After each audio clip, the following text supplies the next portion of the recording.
la remisión de los pecados no es la parte más importante del Evangelio.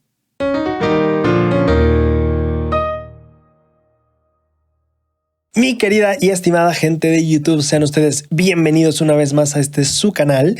Hoy vamos a estar hablando acerca del libro de Salmos. Vamos a abarcar del capítulo 1 al 46. Vamos a aprender de la adversidad y la dificultad. Vamos a aprender de la integridad y del carácter. Y vamos a aprender sobre la expiación y otros temas más que espero yo que tú disfrutes mucho. Así que bienvenido a un episodio más de Tesoros en las Escrituras.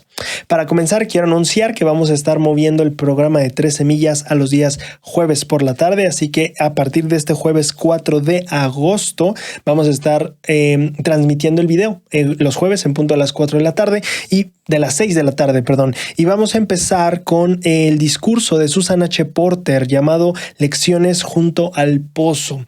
Es un discurso de la Conferencia de Mujeres y es un discurso que nos va a enseñar justamente sobre este evento de la mujer y el encuentro de Cristo con el pozo, que yo ya tenía muchas ganas de que revisáramos. Me pareció un discurso interesante a revisar y finalmente lo haremos este jueves, así que estás más que invitado. Ahora, pasando a un tono un poco más espiritual, hubo un comentario esta semana que me gustó muchísimo en el canal de YouTube de Jaco Silva. No sé si se pronuncia Jaco o Jaco tu nombre. Yo voy a decir Jaco, o no sé si es Jaco. Yo voy a decir Jaco. Perdón, no tengo idea cómo se pronuncia. Pero bueno, Jaco Silva nos comparte hablando un poquito de lo que veíamos hace 2 semanas en el libro de Esther, en el libro en el que hablábamos de esta mujer que se hace reina, que salva al pueblo judío. Jaco comparte lo siguiente: sí hay que destacar a Esther por su humildad, valentía y amor sincero. De la reina Vasti poco se sabe, sin embargo, por lo poco que se conoce, fue una mujer decidida y muy valiente. También podríamos pensar que pagó el precio por la decisión que tomó. El Señor obra misteriosamente, y quizás la reina fue un instrumento para que Esther llegase a ser la nueva reina y en tal posición ayudara a salvar a su pueblo del edicto real. Me gusta mucho lo que Jaco comparte aquí y es cierto, creo que fue algo que dejé pasar inadvertidamente cuando estaba estudiando esos pasajes. Es cierto, la reina Vasti también tenemos que darle ese crédito por la dedicación y la valentía, como indica Jaco aquí en su comentario, que tuvo. El decirle no al rey también era algo súper revolucionario. Digo, entrar a ver al rey cuando no se te había hecho o pedido una cita, como Esther lo hizo, tenía su mérito y su valor. Pero también cuando el rey te citaba y no ir, creo que también merecía o merece el que honremos también ese valor que ella tuvo. Entonces me gusta mucho lo que Jaco dice. Debemos de también darnos cuenta que podemos pensar que ella también pagó el precio de la decisión que tomó. En el caso de Esther tal vez no le tocó pagar la decisión porque no le tocó el castigo. Y digo, tal vez a Vasti tampoco le tocó que le dieran cuello, pero ella fue la que terminó no siendo reina, ¿no? Entonces, claro, deberíamos también honrar esta parte de que Esther, en primer lugar, estuvo dispuesta a pagar las consecuencias de tomar la decisión correcta, pero también Vasti no solo estuvo dispuesta, sino que tuvo que pagar parte de las consecuencias de la decisión que tomó con valor y con determinación. Muchas gracias, Jaco, por el comentario y muchas gracias a las personas que dejan sus comentarios, desde las felicitaciones, desde el gracias por el video, hasta también las personas que nos comparten experiencias, comentarios, aprendizajes, su testimonio. La verdad es que todo enriquece nuestro proceso de aprendizaje y esto es solo una partecita de lo que puede disfrutar de sus comentarios en esta semana. Así que muchas gracias a cada uno de ustedes que nos comparten este tipo de cosas en los comentarios, ya sea a través de YouTube, a través de Facebook, donde sea que les llegue en los videos. Muy bien. Ahora vamos a hablar del libro de Salmos. El libro de Salmos, en cierto sentido, hace algunas declaraciones que nos pueden hacer pensar que el libro de Salmos declara que al que está con Jehová todo le sale bien. Por ejemplo, si nosotros leemos Salmos 34, el 10, dice: los leoncillos pasan necesidades y sufren hambre, pero los que buscan a Jehová no tendrán falta de ningún bien. Y si bien claro que podríamos interpretar esa escritura desde cierto ángulo y sería totalmente cierto, también es cierto que desde el ángulo más comúnmente interpretado en ocasiones, pues eso no es del todo cierto. Hay veces que vamos a tener carencias y dificultades como miembros de la iglesia, como seguidores de Cristo, como discípulos o personas que buscan a Jehová. Vamos a tener falta de algún bien. Tal vez estemos esperando o anhelando un matrimonio, una familia, una carrera, una estabilidad económica, etc. Cualquier tipo de bienestar, no necesariamente material, pero cualquier tipo de bienestar que tal vez sea justo que anhelemos. Es cierto que aún buscando a Jehová vamos a tener que enfrentar momentos en nuestra vida donde no vamos a estar abundando en todos esos bienes. Me gusta mucho cómo el Elder Holland lo planteaba en la Conferencia General de abril del 2021 en su discurso No como el mundo la da. Él dijo, en este mundo terrenal surgen momentos desafiantes incluso para los fieles. Ahora, aquí habría o podríamos tener como dos posturas en mente en cuanto analizamos el libro de Salmos y llegamos a este tipo de declaraciones que dicen al que busca a Jehová no tendrá falta de ningún bien, y una persona tal vez puede decir, bueno, a mí me falta una que otra cosa, la verdad, y quiero aclarar aquí esta parte. No es porque nos falte buscar a Jehová un poquito más. El Elder Holland aclara, en este mundo terrenal surgen momentos desafiantes incluso para los fieles. Así es como funciona. Entonces, ¿qué es lo que podemos ver aquí? ¿O cuál es la imagen o el aprendizaje que yo me llevo del libro de Salmos en este respecto? Para eso me gustaría analizar otras escrituras que creo que alumbran un poquito más el asunto o iluminan un poco más el asunto. En Salmos 27, del 12 al 14, leemos lo siguiente. No me entregues a la voluntad de mis enemigos, porque se han levantado contra mí testigos falsos y los que respiran crueldad. Hubiera yo desmayado si no creyese que he de ver la bondad de Jehová en la tierra de los vivientes. Espera en Jehová, esfuérzate, y Él alentará tu corazón. Sí, espera en Jehová. Me llama mucho la atención el contraste que hay entre la escritura que leía al principio y esta otra. La primera decía, bueno, es que al que busque a Jehová no le faltará ningún bien. Y pues la verdad es que no es cierto. Nos va a venir dificultades en la vida. Me encanta que al contrastar esta otra escritura encontramos mayor luz al respecto. En este caso está hablando de que, oye, se han levantado testigos falsos contra mí, o sea, ni siquiera por justicia me está yendo mal, sino que injustamente me están haciendo el mal. La escritura dice, hubiera yo desmayado si no creyese. En específico dice, si no creyera yo que he de ver la bondad de Jehová en la tierra de los vivientes. Si yo no creyera que en mi vida voy a ver más adelante la bondad de Dios, yo hubiera desmayado, dice aquí el salmista. Yo hubiera desmayado si no creyese. Esto indica también que hay una persona que está creyendo y que no le está yendo del todo bien y que tiene que aferrarse todavía con más fuerza a esa creencia para mantenerse de pie.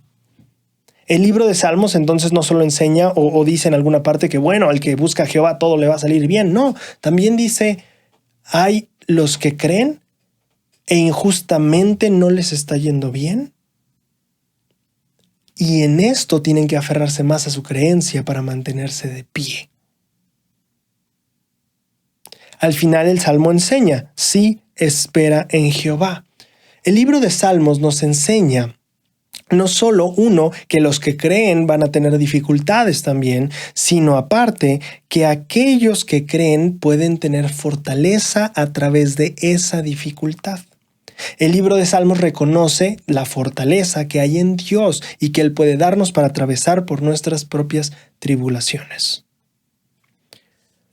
En respecto a esto, me gustaría continuar con la cita del Elder Holland. En ese mismo discurso, justito después, dice, pero el mensaje tranquilizador de Cristo es que Él, el Cordero Pascual, iría como oveja delante de sus trasquiladores. No obstante, Él se levantaría, como dijo el salmista, para ser nuestro refugio y fortaleza, nuestro pronto auxilio en tiempos de tribulaciones.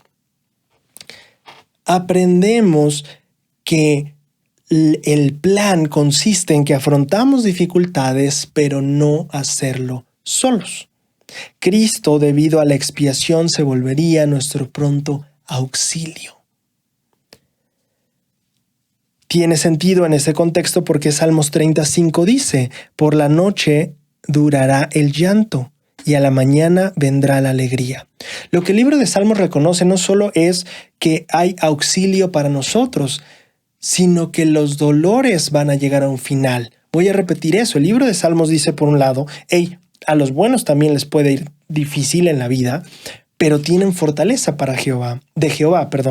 Y aparte de eso, los dolores son temporales. Llegan a su fin, tienen un límite señalado. Es cierto, va a haber llanto por la noche, pero en la mañana vendrá la alegría. El libro de Salmos no enseña que el llanto no viene que la injusticia no viene hacia el justo. Enseña que nuestra vida, por más que nosotros seamos justos, puede tener injusticias. Enseña que por más virtuosos y diligentes que seamos, también vamos a afrontar noches de llanto. Pero hasta ahora el libro de Salmos nos ha enseñado dos cosas. Uno, esas adversidades no tenemos que afrontarlas solos, porque Cristo es nuestro pronto auxilio. Y dos, por más que sí afrontemos noches de llanto, al final amanece. Y al final, al amanecer, viene la alegría. Para complementar todavía más esta lección, el libro de Salmos en el capítulo 31, versículo 2, enseña: yo decía en mi premura, excluido soy de delante de tus ojos. Sin embargo, tú oíste la voz de mis ruegos cuando a ti clamaba. Me encantó esta escritura porque dice, yo en mi premura, yo en mi apuro, yo en mi sentimiento de que esto se acababa, de que yo no podía más adelante, yo dije en mi premura, excluido soy de delante de tus ojos. Y es cierto, incluso siendo justos, podemos llegar a sentir, oye, siento que Dios no me observa. Siento que Dios se ha olvidado de mí. Como José Smith diría en la cárcel, oh Dios, ¿dónde estás? Y el libro de Salmos también nos enseña eso. Como justos vamos a enfrentar dificultades en nuestra vida, así va a ser, no solo porque busquemos a Jehová todo va a ir bien. Dos, va a haber noches de llanto y va a haber tratos injustos por más que tú te esfuerces por ser justo o justa. Pero uno, Cristo está para auxiliarte. Dos, esas noches de llanto tienen su final. Y tres, que me encanta aquí, por más que sientas que Dios te ha abandonado, eso no es cierto. En nuestra premura llegamos a sentirlo, llegamos a sentir, oye Dios, me has excluido, me has hecho un lado, me has olvidado. Pero luego dice, sin embargo, tú oíste la voz de mis ruegos cuando a ti clamaba. Ahora, algo interesante para mí en esta escritura es que no dice, sin embargo, tú oíste la voz de mis ruegos y arreglaste las cosas cuando yo clamaba. No dice, sin embargo, tú arreglaste las cosas cuando yo te clamé. No, dice, oíste la voz de mis ruegos cuando a ti clamaba. No significa necesariamente que las cosas se van a resolver. Significa que Dios está ahí para escucharte, para apoyarte, para sostenerte, para acompañarte. No nos abandona y no nos ignora. Por más difíciles que lleguen a ser nuestras circunstancias, Dios no se va, no nos deja. Cristo es nuestro pronto auxilio. Y si es cierto que vamos a tener que pasar por noches de llanto, tenemos que entender que al final, al amanecer, viene la alegría. Y no solo deberíamos tener esperanza en lo futuro, diciendo, bueno, algún día se van a acabar los pesares. No, hoy tenemos el poder de la oración, podemos comunicarnos con Él, extendernos a Él buscando su ayuda y saber que por más que nuestra premura parezca que nos ha excluido de su vista, en realidad siempre ha estado ahí y siempre seguirá ahí. Dios en nuestras dificultades no nos abandona.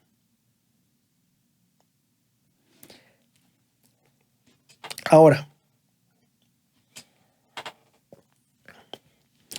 el libro de Salmos no solo enseña que el dolor es pasajero y que al final todo saldrá bien, también nos enseña otras cosas que para mí son igual de interesantes y que amplían más esta lección.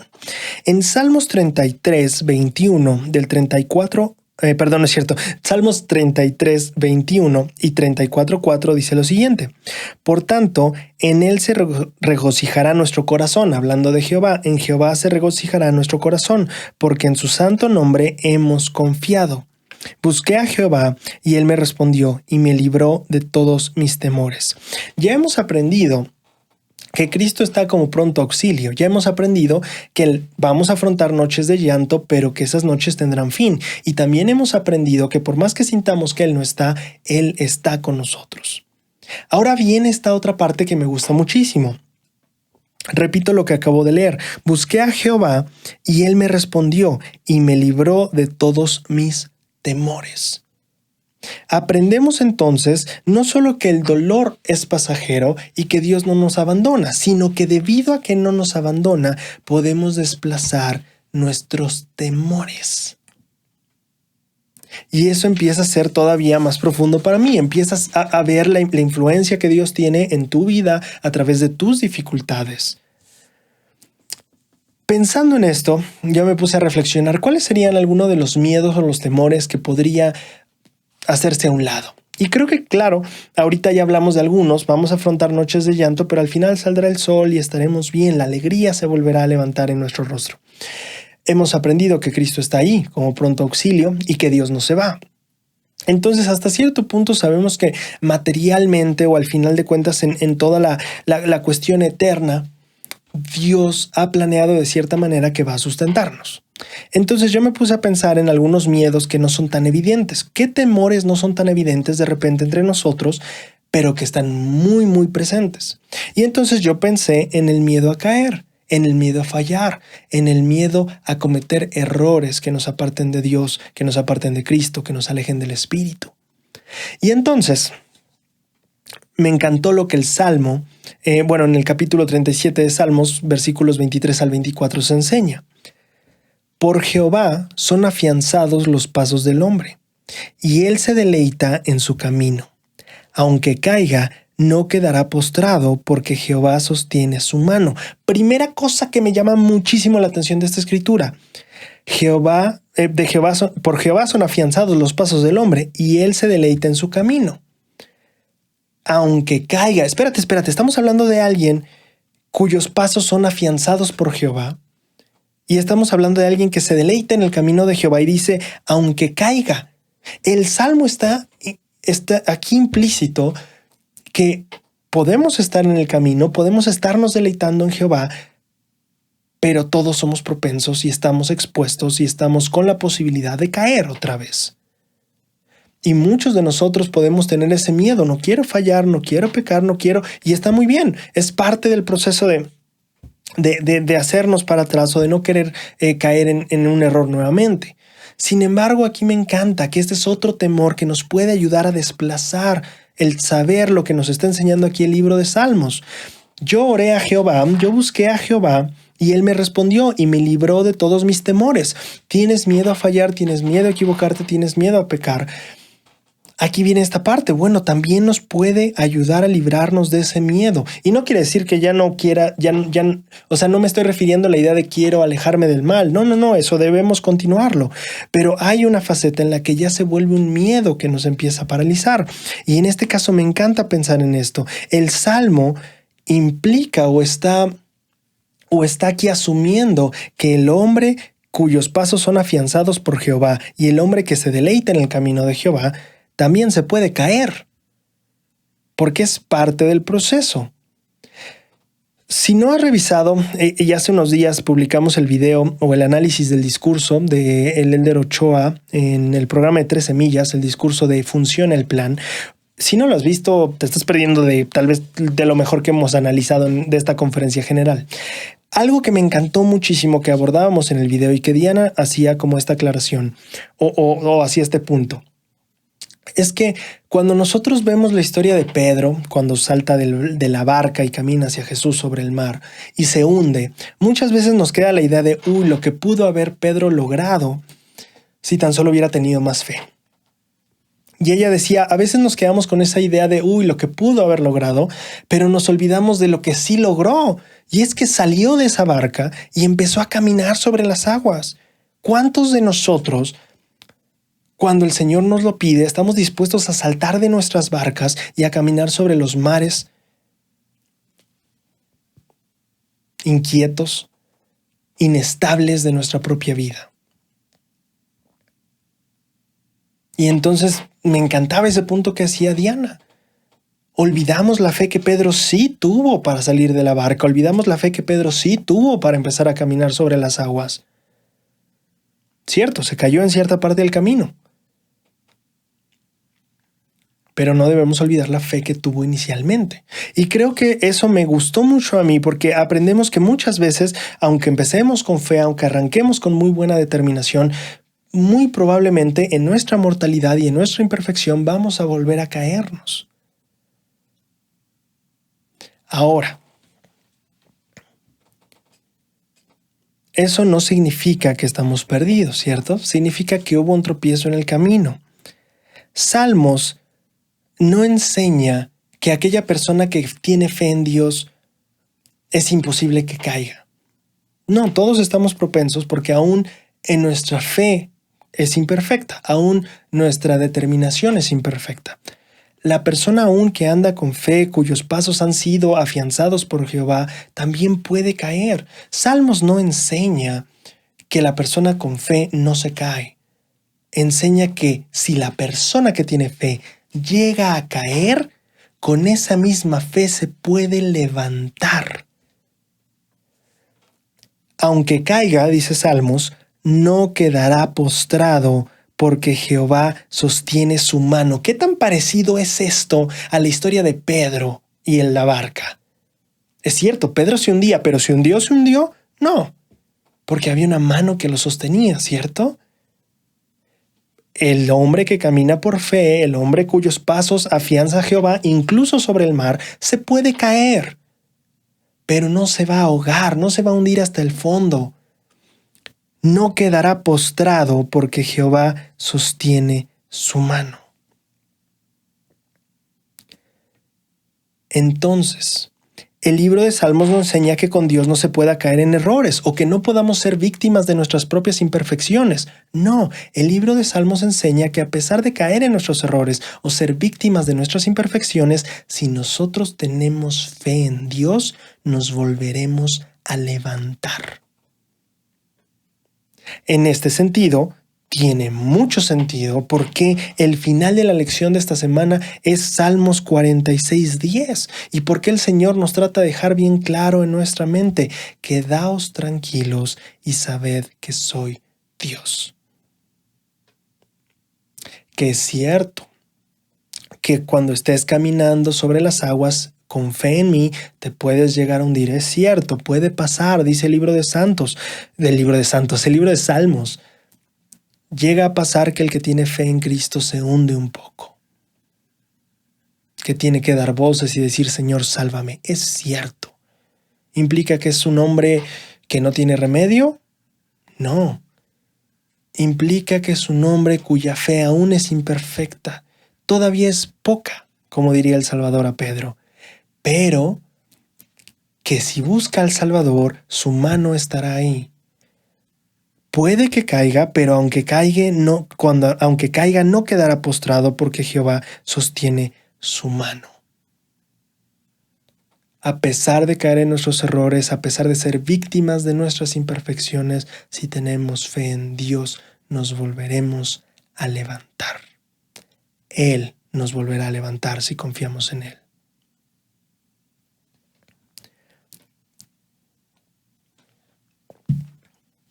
Ahora, tal vez nos preguntemos: ok, ya entendí que en las dificultades Dios está conmigo, ya entendí que en las dificultades Él me apoya, ya entendí que las dificultades no son para siempre, ya entendí que a pesar de que me caiga puedo volverme a levantar, pero tal vez como Job todavía tenemos la pregunta de ¿por qué? ¿Por qué tener que pasar por estas dificultades? ¿Por qué pasar por estas tribulaciones? ¿Por qué? ¿Por qué era necesario? Y creo que el libro de Salmos responde muy bien esta pregunta. Salmos 7:9 dice: el Dios justo pone a prueba el corazón y la mente. Me encanta esto. El Dios justo es aquel que pone a prueba tu corazón y tu mente. Y claro, bueno, tú me podrías decir: ok, Braulio, suena muy bonito, pero todavía no respondemos la pregunta. ¿Por qué la necesidad de pasar por estas dificultades? ¿Por qué la necesidad de todas estas situaciones? Ok, para eso creo que el Salmos 12, o más bien el capítulo 12 de Salmos, en el versículo 8, empezamos a encontrar una respuesta significativa. Los malos andan por todas partes cuando la vileza es exaltada entre los hijos de los hombres. Me encanta. Los malos andan por todas partes cuando la vileza es exaltada entre los hijos de los hombres. Claro, el malo anda de un lado a otro sin ningún problema cuando la maldad es aceptada y honrada en la sociedad. Pero, a ver, aquí me trae varias preguntas. ¿Qué pasa entonces con el bueno? ¿Qué pasa con el bueno en esa sociedad? Porque si el malo anda sin ningún problema por las calles cuando todos festejan el mal, ¿qué pasa en esa sociedad donde se festeja el mal? ¿Qué pasa con el justo en esa sociedad? Una pregunta todavía más allá o para analizar más. Ok, si esto es lo que pasa con los malos en una sociedad de malos, porque le es fácil, ¿cierto? Le es fácil al malo ser malo cuando todos los demás lo son. No hay ningún problema, no corro ningún riesgo, nadie me va a meter a ninguna prisión, porque al final la maldad es lo que se premia, ¿no? Entonces es fácil ser malo cuando todos los demás son malos. Pero ¿existe lo mismo en el opuesto? Vamos a cambiar las palabras malo por las palabras bueno en este versículo. Los buenos andan por todas partes cuando la bondad es exaltada entre los hijos de los hombres. Y claro que tiene sentido si todos nuestros círculos y toda nuestras experiencias y todo lo que hay a nuestro alrededor y nuestras circunstancias impulsan a lo bueno. Pues claro que el bueno podría andar en cualquier lado, porque es fácil ser bueno cuando todo te va tan bien. Cuando todo te es tan bueno a ti, claro que es muy fácil ser bueno. Pero ¿no enseñaría esto Jesús después diciéndonos que es muy fácil amar a los que te aman? Que el reto estaba en amar a los que no te amaban. Entonces tiene sentido por qué estas dificultades serían parte del proceso. Porque estas dificultades y estas circunstancias adversas nos dejarían demostrar que nuestro carácter va más allá de la opinión de otras personas y de nuestras propias circunstancias. El mal no está por doquier cuando al mal se le aplaude. Probablemente el bueno esté por doquier cuando el bien se le aplauda. Pero ¿qué pasa cuando el bien no te devuelve bien? ¿Qué pasa cuando el bien no es aplaudido? Cuando tus esfuerzos justos parecen simplemente traer injusticia de vuelta. Bueno, ahí es donde realmente tendremos que demostrar tú y yo que nuestra bondad no se basa simplemente en que se exalta la bondad en nuestra sociedad, sino porque mi carácter va más allá de todo eso. Mi carácter es bueno, me lo aplaudan o no. Mi carácter es bueno, me vaya bien o no. Estas dificultades entonces tendrían el propósito de dejarte demostrar que tu carácter y tu naturaleza están más allá de las opiniones de otras personas y de cualquier circunstancia que enfrentes. Este punto lo ilustra muy bien el Salmo en el capítulo 15 de Salmos, en los versículos 1 al 4. Jehová, ¿quién habitará en tu tabernáculo? ¿Quién residirá en tu santo monte? El que anda en integridad y hace justicia y habla verdad en su corazón. El que, aun jurando en perjurio propio, no por eso cambia. Me encanta esta escritura. Ya conocemos una vertiente parecida de quién subirá al monte de Jehová, el limpio de manos, el puro de corazón, pero unos capítulos antes, este capítulo 15, tiene una variante que me gusta mucho, algunos detalles que agrega. ¿Quién habitará en tu tabernáculo? ¿Quién residirá en tu santo monte? El que anda en integridad, el que hace justicia, el que habla verdad en su corazón. Pero luego viene en el versículo 4 algo que me pareció a mí fascinante. El que aún jurando en perjurio propio, no por eso cambia. Perjurio básicamente es... ¿cómo puedo decirlo en una sola palabra? Perjurio es algo que te perjudica. Que eso es la mejor manera que pude haberlo dicho. Entonces, la escritura básicamente dice que ¿quién habitará en el tabernáculo? ¿Quién residirá en el santo monte? Bueno, aquel que incluso jurando, perjudicándose a sí mismo, no por eso cambia. Y es que esto es lo que hemos hablado antes de la prueba del costo que tiene la rectitud, lo que hemos hablado con Esther y lo que hablamos justamente al inicio, que nos hacía el favor Jaco de mencionar sobre la reina Basti. Es que la rectitud muchas veces va a tener un costo y muchas veces nos va a tener que mantenernos inmutables, a pesar de que eso implique que nos vamos a acabar perjudicando a nosotros mismos. Puede ser que en cuestiones de ingresos, puede ser que en cuestiones de relaciones, puede ser que en cuestiones laborales, etcétera, etcétera. El rollo es que al final la escritura dice, ¿quién va a subir? ¿O quién va a habitar? Ni siquiera quién va a subir. Fíjate, ¿quién va a habitar en tu tabernáculo? Aquel que tiene el valor de mantenerse íntegro a pesar de que eso no le convenga. Aquel que jurando e incluso perjudicándose a sí mismo, no por eso cambia, dice la escritura. Pero es que te va a costar esto, lo que me cueste. Pero es que lo que me cueste. Él es o ella es los que habitan en el tabernáculo, los que no cambian, aun cuando no les conviene. Joseph B. Girling, quien fue un apóstol, en la Conferencia General de abril de 1990, en un discurso llamado La Integridad, compartió un pensamiento que me parece muy bello. Él dijo, en una revelación, el Señor dijo, bendito es mi siervo Hyrum Smith, porque yo el Señor lo amo a causa de la integridad de su corazón y porque él ama lo que es justo. El elder Girling dijo, no creo que nadie pueda recibir mayor alabanza que esa.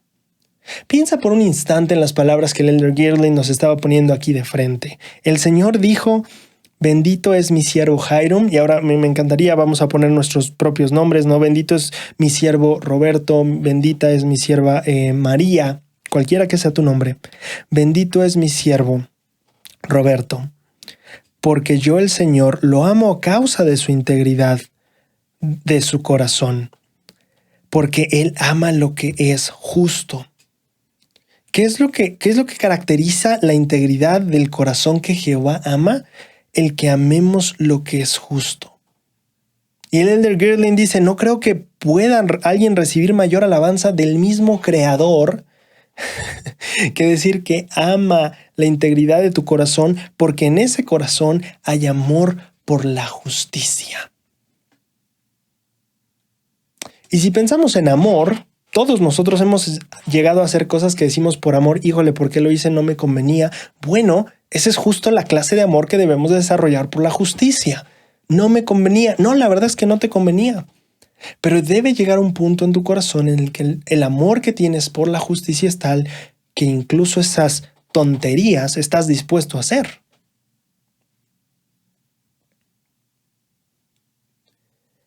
Porque es ahí donde entonces demostramos nuestro carácter. Es entonces ahí que cobra sentido, bueno, ¿por qué estoy teniendo estas dificultades? Porque en ningún otro momento podrías probar que estás lleno de amor por la justicia.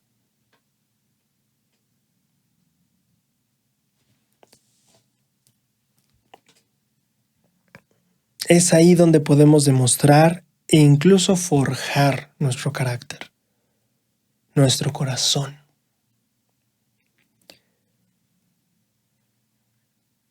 Y estaremos dispuestos a tomar esas decisiones y a aferrarnos a la justicia, porque la amamos. Esté quien esté, estemos en la circunstancia en la que estemos, y sin importar lo que sea que tenga que pasar.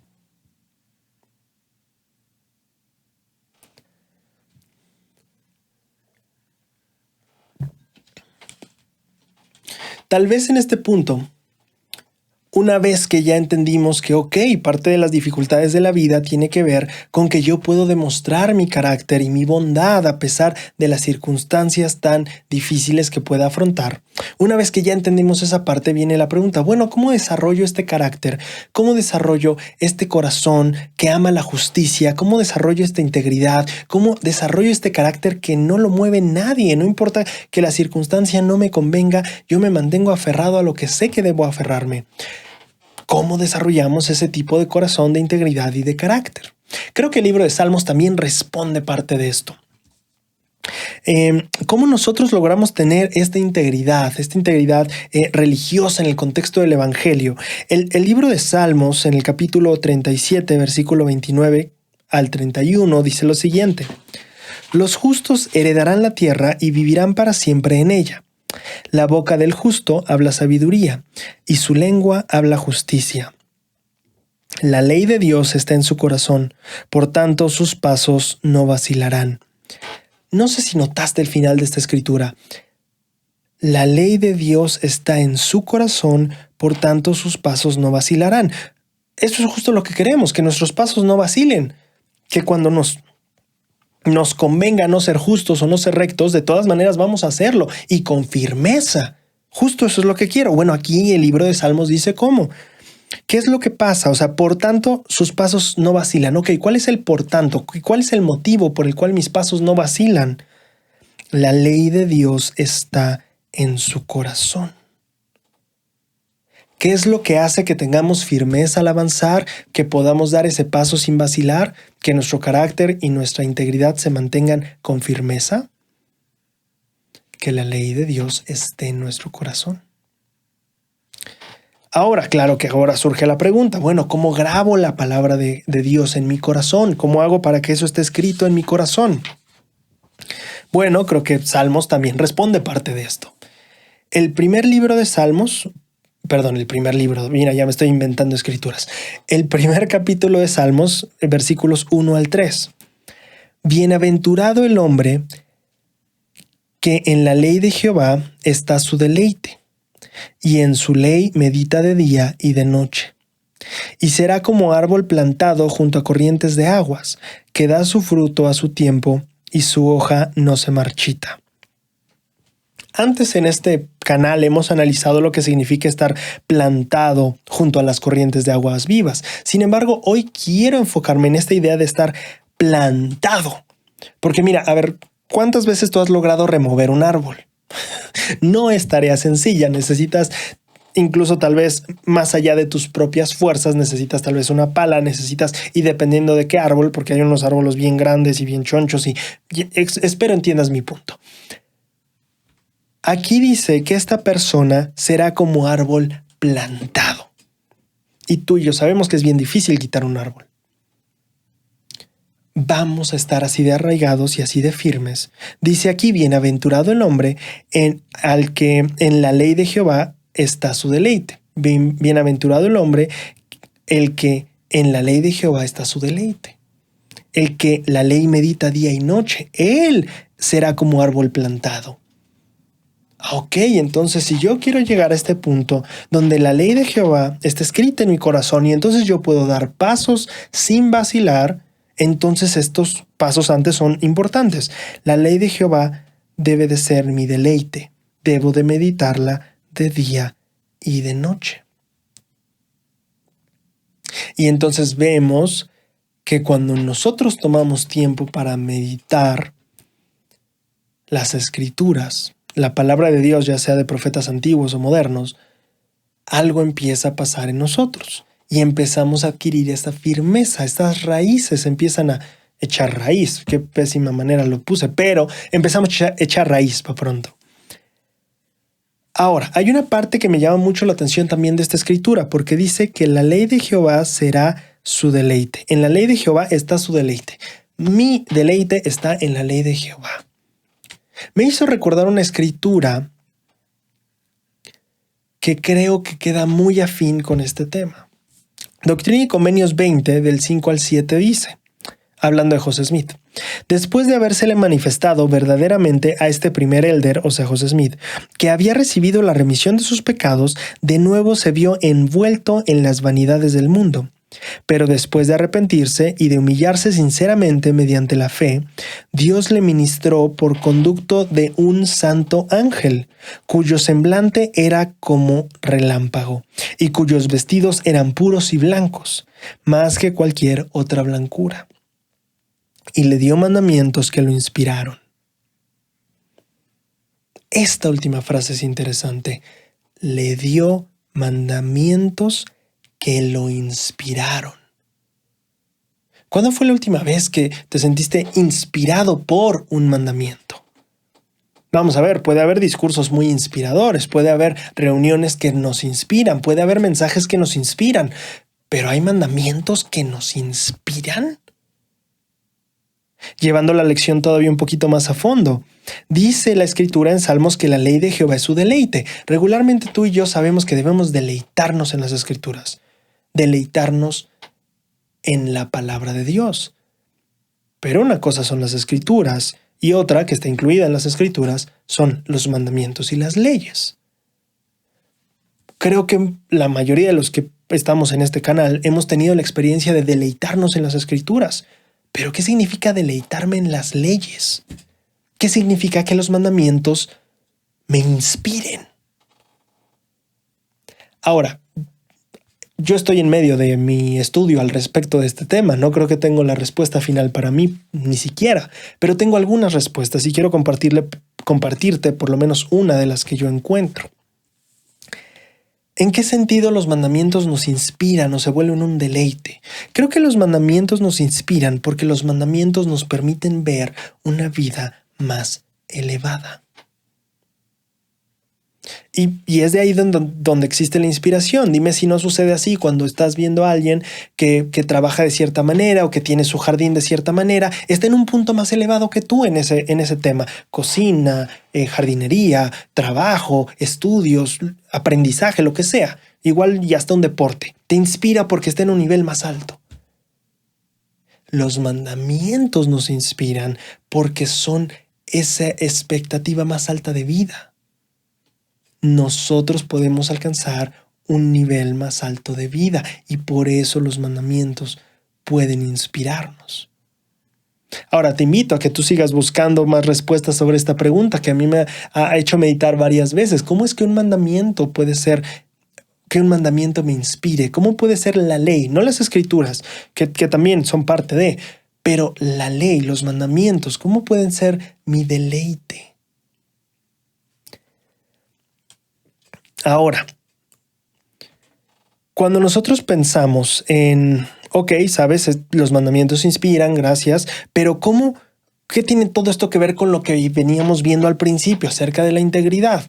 Bueno, creo que Salmos 19:7 nos puede ayudar a unir estos puntos.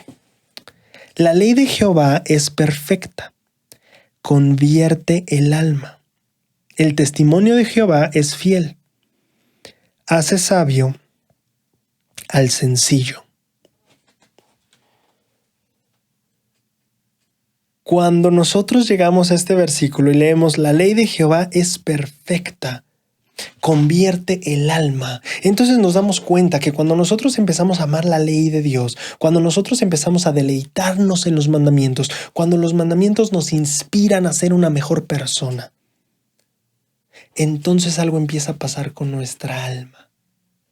La convierte, la transforma.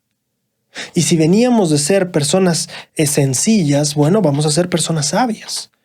Y si veníamos de ser personas que tal vez no daban pasos con tanta firmeza, de repente empezamos a dar pasos sin vacilar. Nos damos cuenta que a medida que apreciamos, amamos y nos deleitamos en la ley, esa ley empieza a cambiarnos. Cambiar nuestra alma, dice Salmos específicamente.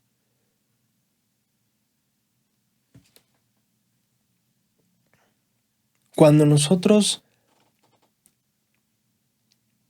empezamos a dejar que la ley se escriba en nuestros corazones, cuando empezamos a deleitarnos en la ley y no solo la vemos como una carga más con la que tenemos que lidiar en nuestra vida, entonces en ese momento la integridad comienza a ser para nosotros una realidad.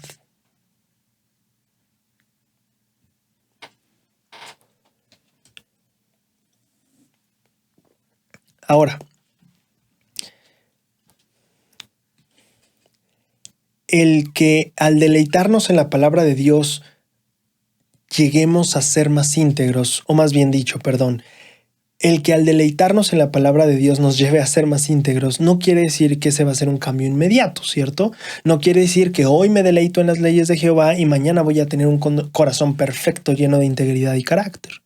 No funciona así, ¿cierto? Bueno, ¿qué pasa entonces cuando yo, entiendo que no va a ser un cambio de la noche a la mañana, pero llevo varios días, varias semanas, varios meses, varios años tratando, intentando, y sigue habiendo tropiezos, y sigue habiendo momentos donde mis pasos no fueron tan determinantes, donde vacilé en mis pasos? ¿Qué pasa en ese momento? ¿Qué hago cuando trato de desarrollar esta integridad y simplemente parece no terminar de afianzarse bien en mi ser? Bueno, creo que también Salmos contesta parte de esa pregunta. Salmos 25, 1 al 3. A ti, oh Jehová, elevaré mi alma. Dios mío, en ti confío. No sea yo avergonzado. No se alegren de mí mis enemigos. Ciertamente, ninguno de cuantos en ti esperan serán avergonzados. Serán avergonzados los que se rebelan sin causa. Me llamó mucho la atención la palabra se rebelan sin causa.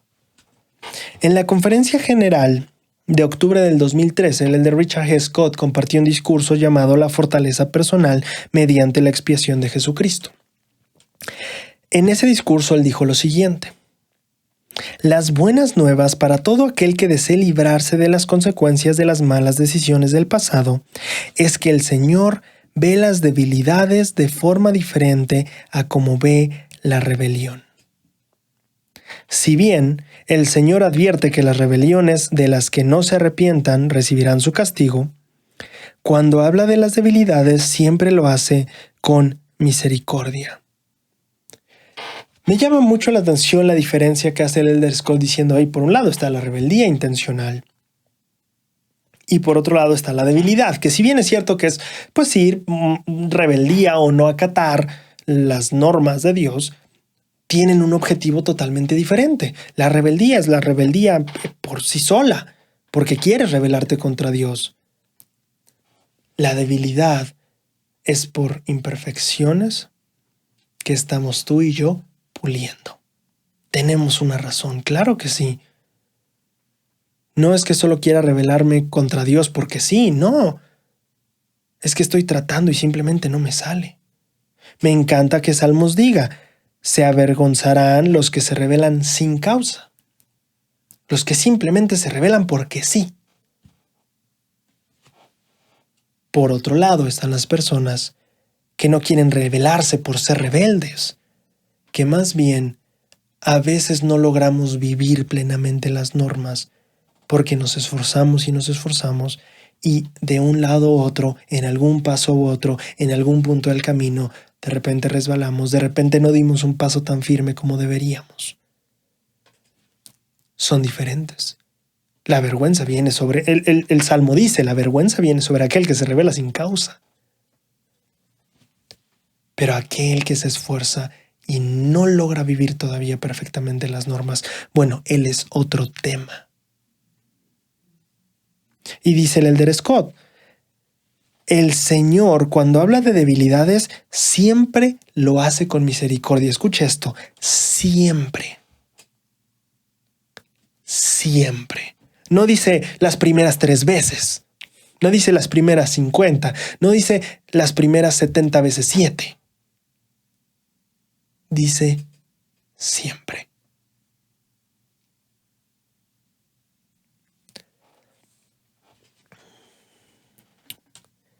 Ahora, hay otro enfoque que Salmos nos deja ver que creo que complementa lo que estamos aprendiendo.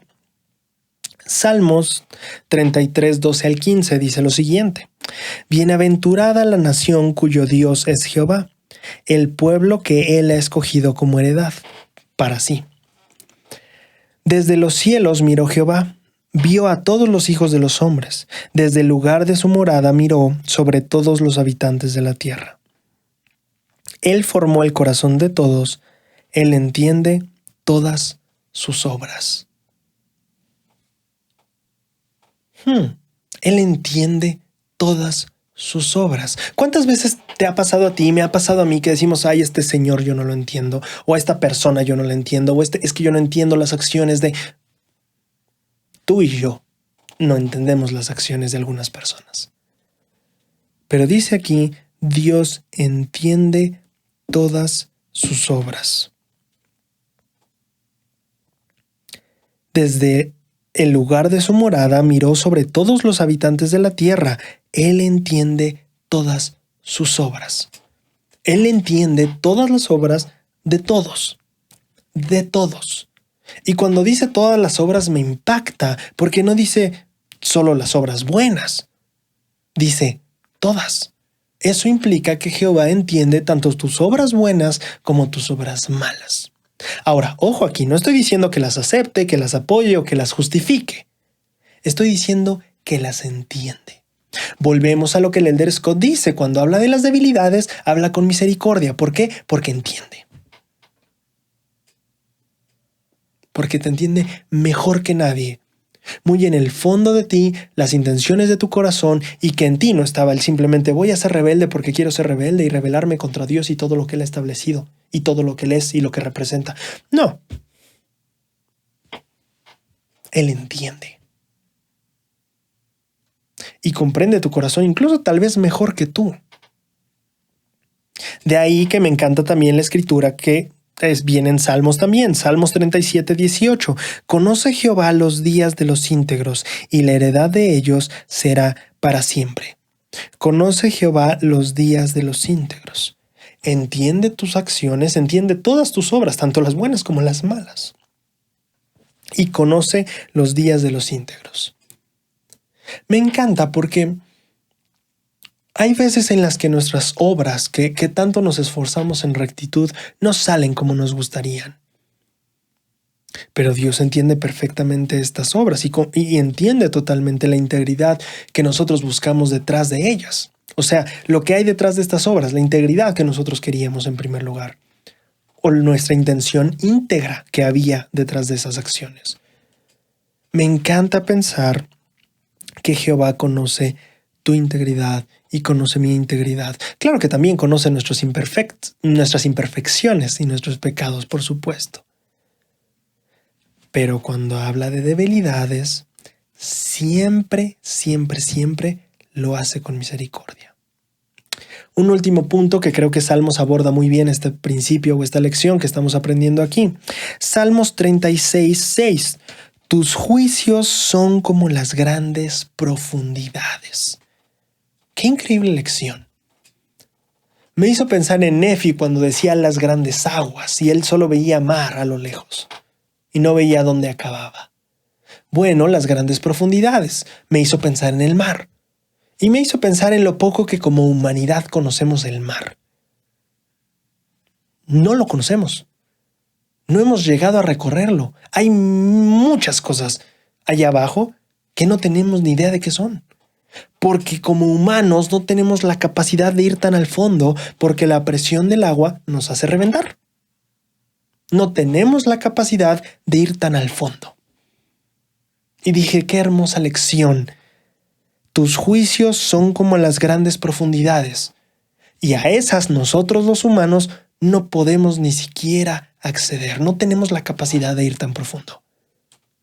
¿Recuerdas cuando en el libro de Samuel leíamos que Jehová ve más allá de lo que el hombre ve lo que está delante de sus ojos, el hombre ve por arriba del mar, la superficie, unos cuantos metros para abajo, pero hasta ahí no puede ver el corazón, no puede ir a lo más profundo para entender las acciones del otro, no puede hacerlo, al menos no en su estado natural, pienso yo.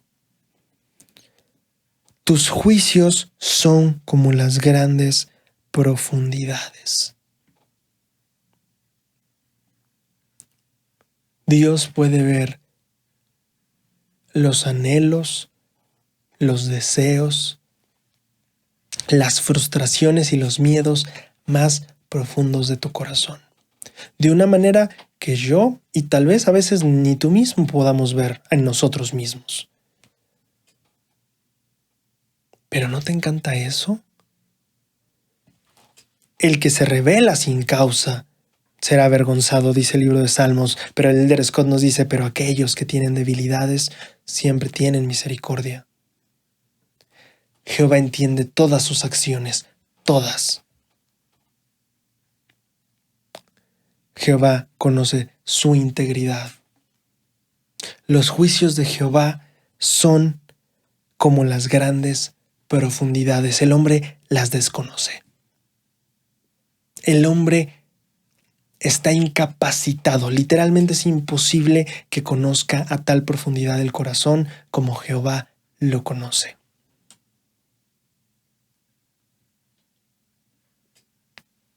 Y cuando aprendemos esto y retomamos la pregunta con la que iniciamos, bueno, pero ¿qué pasa si yo estoy buscando por mucho tiempo la integridad y todavía no logro la integridad que me gustaría tener? Bueno, debemos de saber que Dios ve diferente la rebeldía sin causa y las faltas y las imperfecciones que son parte de nuestras debilidades. Y para esas hay misericordia.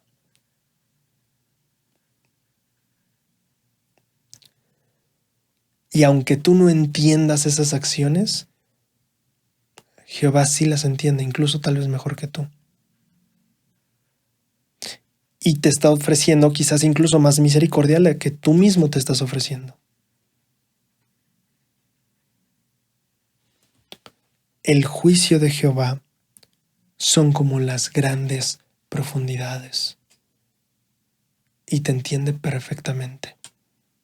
No quiere decir que te justifique necesariamente, pero sí que te entiende y que tiene misericordia para ti. Y para mí eso significa que en lugar de como los hombres que rápidamente juzgamos y abandonamos personas, Jehová comprende, extiende misericordia y no te abandona.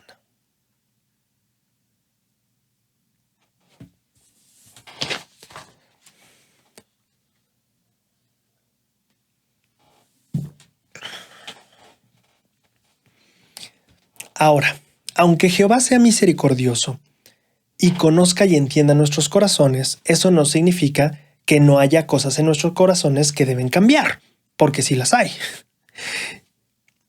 El Salmo capítulo 24, del 1 al 4, dice algo que me llama mucho la atención. De Jehová es la tierra y su plenitud, el mundo y los que en él habitan, porque él la fundó sobre los mares. Qué interesante está esto. Y la afirmó sobre los ríos. ¿Quién subirá al monte de Jehová?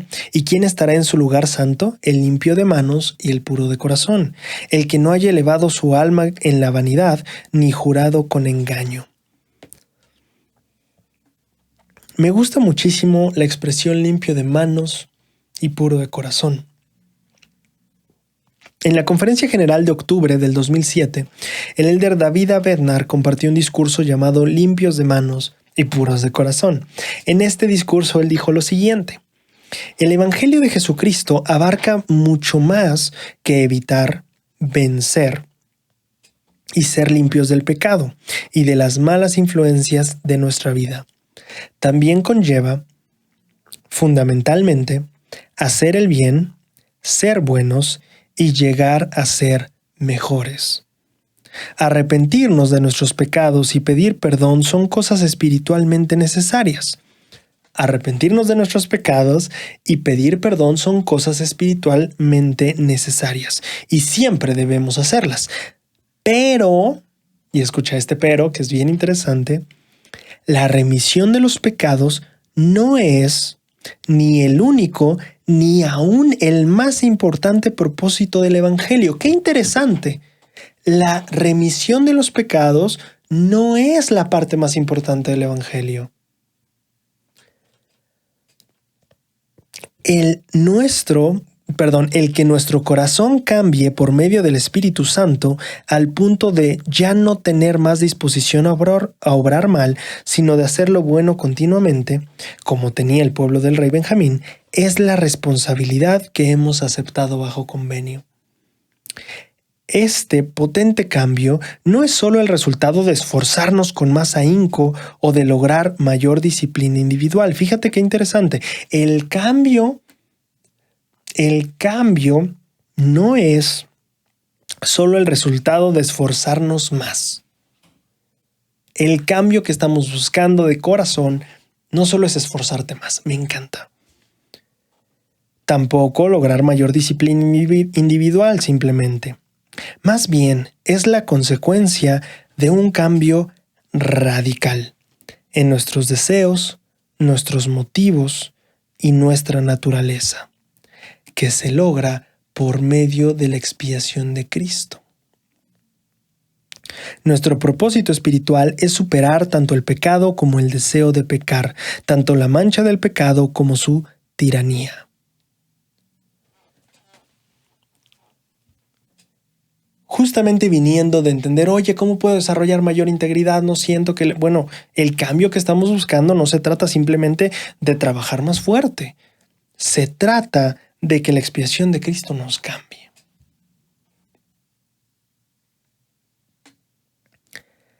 No solo se trata de superar el pecado, se trata de superar el deseo de pecar. No solo se trata de quitar la mancha del pecado, sino también quitar la tiranía del pecado. Si nosotros pensamos en esto, no solo quitar el pecado, sino la tiranía, la malicia que hay, no solo el mal acto que podemos cometer, sino la malicia que puede estar en nuestro corazón. De eso se trata. Cuando nosotros pensamos en limpio de manos y puro de corazón, tenemos que entender que estas son dos cosas diferentes.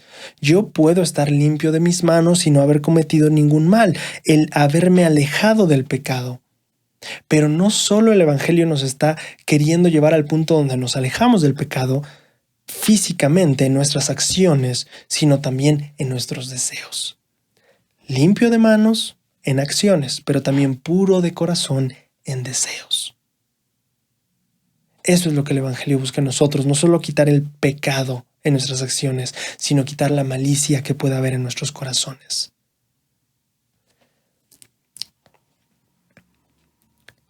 Salmos 17, 8 al 15 dice: Escóndeme bajo la sombra de tus alas, de delante de los malos que me oprimen, de mis enemigos mortales que me rodean.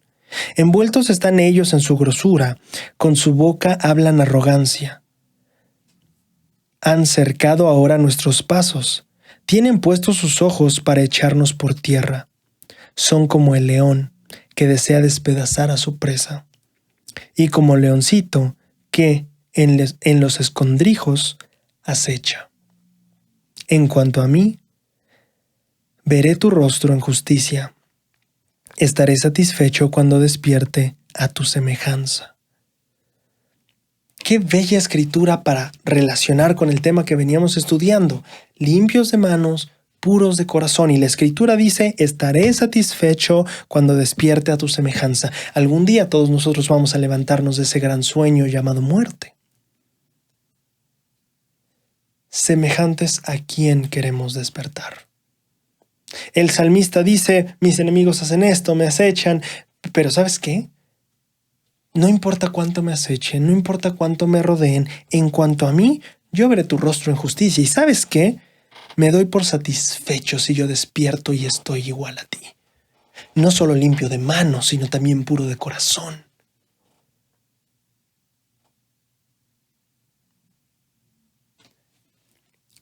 Recordamos entonces el propósito o parte del propósito de las dificultades que tenemos en nuestra vida.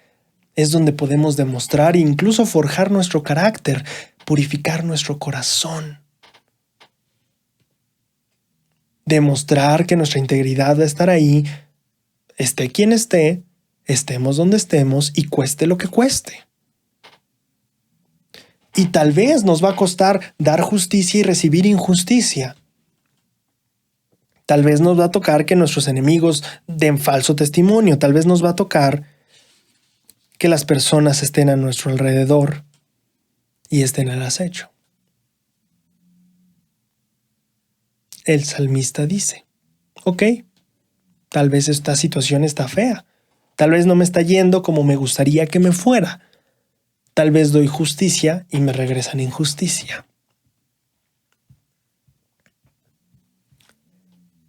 Pero en cuanto a mí, estaré satisfecho cuando despierte a tu semejanza.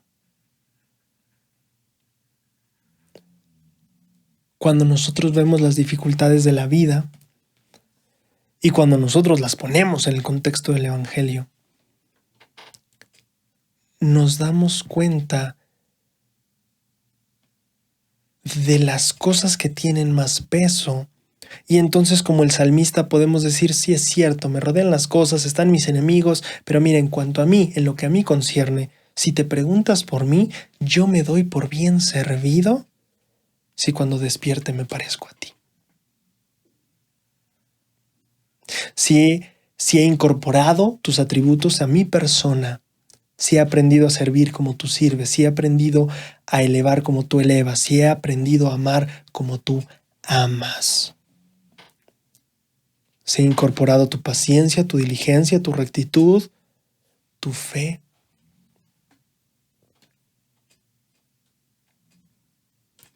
A mi persona, si he logrado eso, entonces me doy por bien servido. Algún día tú y yo nos va a tocar ver su rostro, y espero y esperamos que sea ver su rostro en justicia. Y que en ese momento podamos vernos a su semejanza. No solo en nuestras acciones y en que nuestras manos estén limpias, sino también en la pureza de nuestros corazones. Porque serviremos como Él sirve, porque amaremos como Él ama, y nuestros corazones serán iguales a su corazón.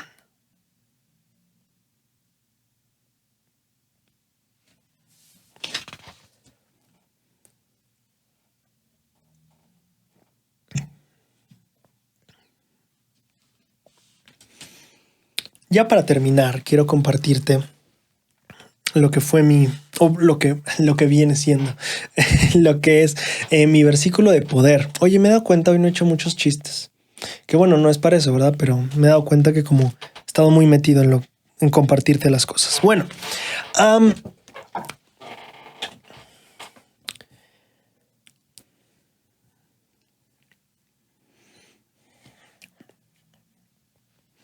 el pasaje que más me gustó de esta primera mitad del libro de Salmos fue Salmos capítulo 3, versículos 1 al 5.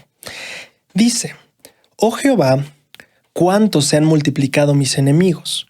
Muchos son los que se levantan contra mí. Muchos son los que dicen de mi alma, no hay para él salvación en Dios». Me llama mucho la atención esto.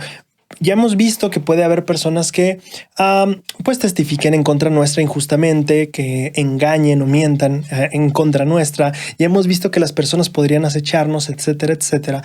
Pero esto es bien delicado y bien fuerte y que puede doler mucho a una persona que cree en Dios, que trabaja por estar cerca de Él y por obtener salvación de Él. Y entonces dice el Salmo, muchos son los que me dicen, no hay para Él salvación en Dios. Me gusta mucho si ponemos en contexto lo que estaba pasando aquí. Si tú te vas a la parte de arriba del capítulo, hay una parte que explica que este es un salmo de David cuando huía de la presencia de su hijo Absalón. Tú te acordarás que David prácticamente es como derrocado por su hijo y entonces David tiene que huir porque Absalón está tomando el reino y David huye. Y me llama mucho la atención. David dice, muchos son los que dicen de mi alma, no hay para él salvación en Dios. Y tú recordarás que en ese momento, cuando David estaba huyendo, salió una persona que era familiar de la casa de Saúl. Y esta persona acompañó a David en su peregrinación y le iba gritando o le iba diciendo maldiciones.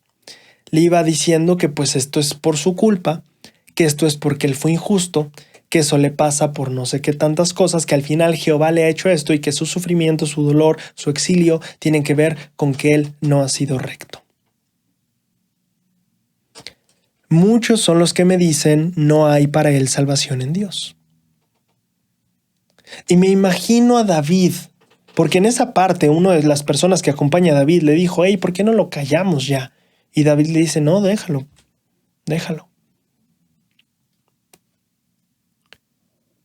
¿Cómo se sintió David en ese momento, cuando tal vez se cuestionaba, tal vez no habrá esperanza para mí, tal vez no habrá salvación para mí, tal vez ya fui demasiado lejos, tal vez sí me equivoqué, tal vez no hay redención para mi alma? Oh Jehová, cuántos se han multiplicado mis enemigos, muchos son los que se levantan contra mí, y muchos dicen, para mí no hay salvación.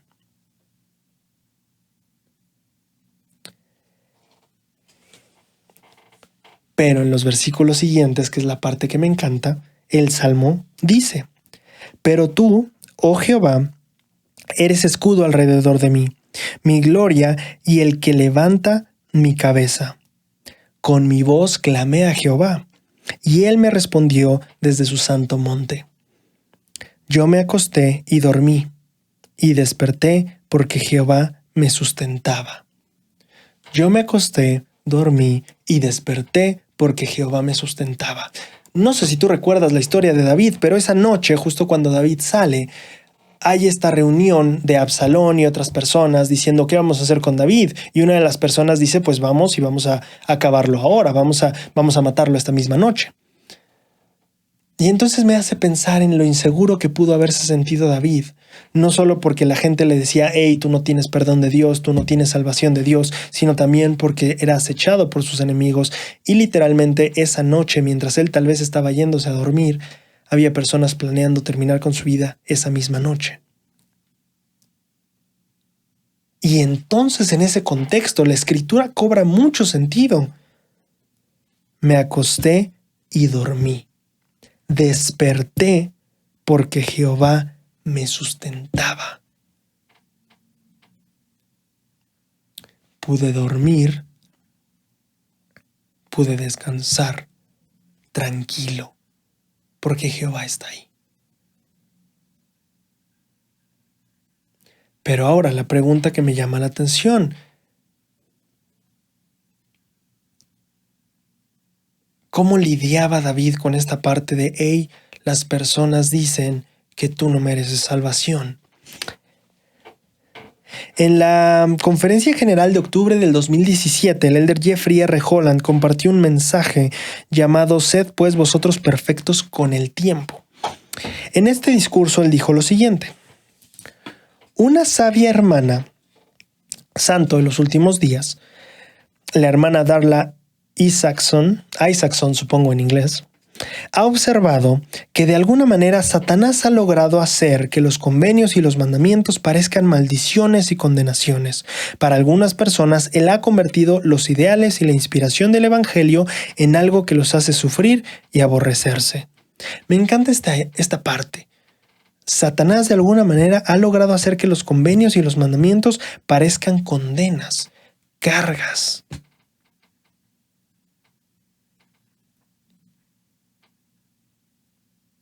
Si Satanás ha logrado hacer eso en algunas personas y que parezcan los convenios y los mandamientos eso, ¿qué otras enseñanzas podría haber tergiversado, manipulado, cambiado o distorsionado para alejarnos de la verdad y alejarnos del camino?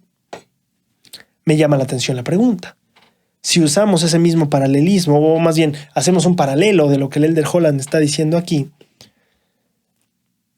pienso entonces en esos momentos en los que las voces de otras personas o incluso las voces de tu propio ser te dicen, no hay para ti salvación en Dios.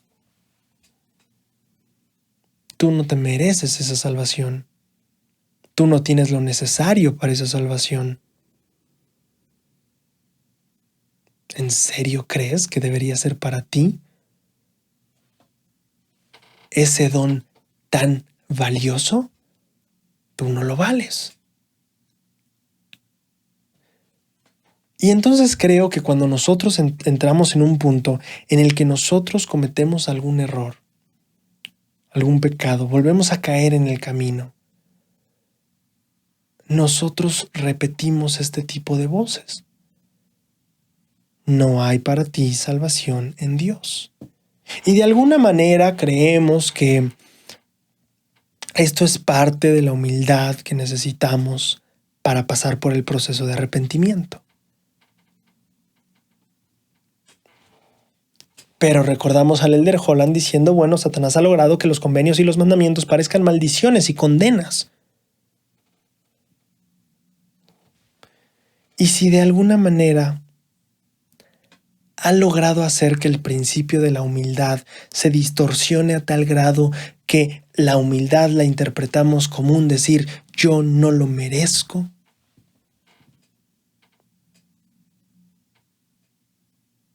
Y claro, hay cosas para las que no seremos dignos en algún punto de nuestra vida. Puede ser que tal vez no estemos preparados para entrar al templo, para un bautismo, para una ordenanza. Totalmente de acuerdo.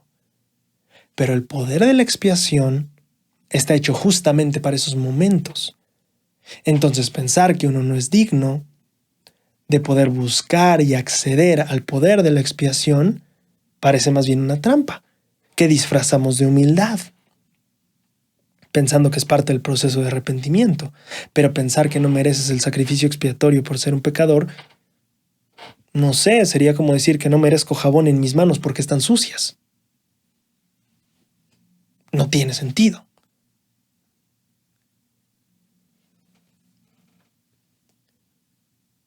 Y pensando en esto, vienen a mi mente momentos en los que yo mismo he saboteado mi avance espiritual en el proceso de arrepentimiento por disfrazar el no me merezco de humildad.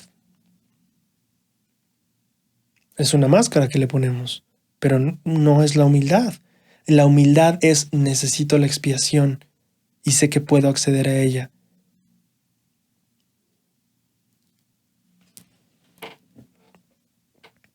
Cuando nosotros permitimos que las enseñanzas puras sean tergiversadas, podemos acabar viendo los mandamientos y los convenios como una carga, una maldición o una condenación, como dice el Elder Holland.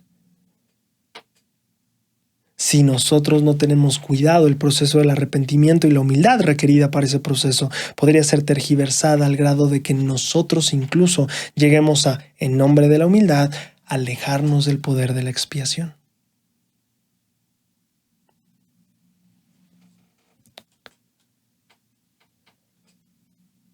Me acosté y dormí, desperté, porque Jehová me sustentaba. La gente dijo que yo no merecía la salvación, la gente dijo que yo no merecía a Jehová en mi vida, la gente dijo que no merecía su protección. Pero yo dormí, desperté, y Jehová estaba ahí, cuidándome, amándome, sustentándome, salvándome. Para los momentos en los que hemos caído y sentimos que tal vez no merecemos la expiación, quiero que recuerdes y que todos nosotros tengamos en nuestro corazón que ese sacrificio fue hecho plena, entera y totalmente para ese propósito. Para ti en ese momento de necesidad, en ese momento en el que caemos, en el momento en el que fallamos, en el momento en que nos sentimos decepcionados de nosotros mismos, en el momento en el que pensamos que la expiación no es para nosotros, creo que es justamente cuando más debemos entender que es para nosotros. El sacrificio de Cristo se hizo plena, entera y totalmente lleno de amor para ti.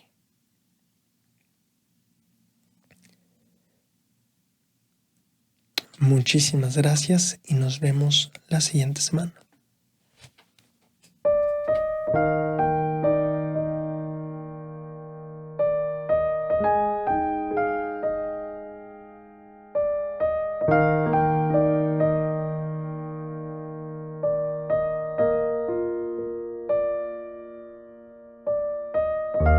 Repito, el asunto no es que yo ahora enfrente adversidad. El asunto es que todos, incluyendo a los seres celestiales, siempre en algún punto topan con la adversidad. Y esto tiene mucho sentido en el plan de salvación, porque no decimos que estamos aquí preparándonos para estar allá. Si allá no va a haber adversidades o cuestiones que nos duelen